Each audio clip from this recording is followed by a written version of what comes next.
Hello guys, welcome back my channel Puja day. কেমন আছো তোমরা? আই হোপ কি তোমরা খুবই ভালো আছো, আর আমিও খুবই ভালো আছি।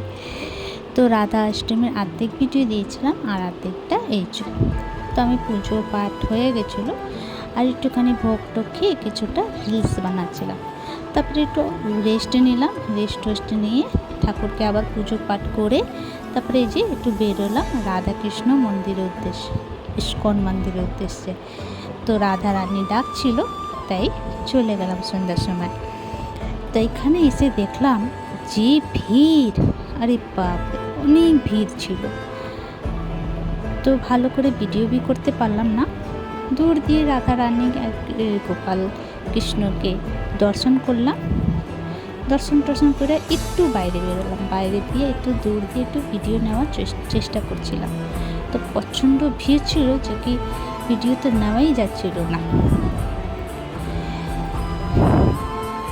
আর সেদিন খাওয়া দাওয়ার স্টল भी বন্ধ ছিল, কিন্তু নিরামিষ কিছু খাওয়া যাবে তার স্টল वगैरह বন্ধ ছিল।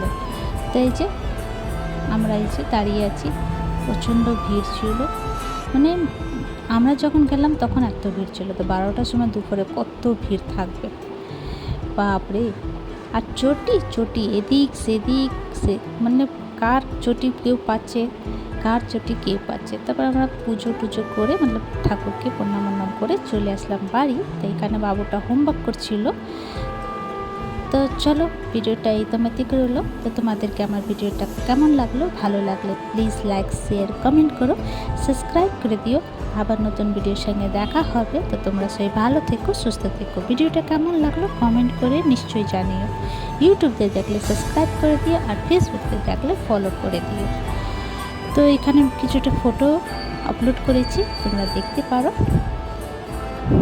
কেমন লাগলো কমেন্ট করে প্লিজ নিশ্চয়ই জানিও, আর আমার সাথ দিও, সাপোর্ট করো। তো চলো, ভিডিওটা এখানেই শেষ করছি। Bye bye, take care.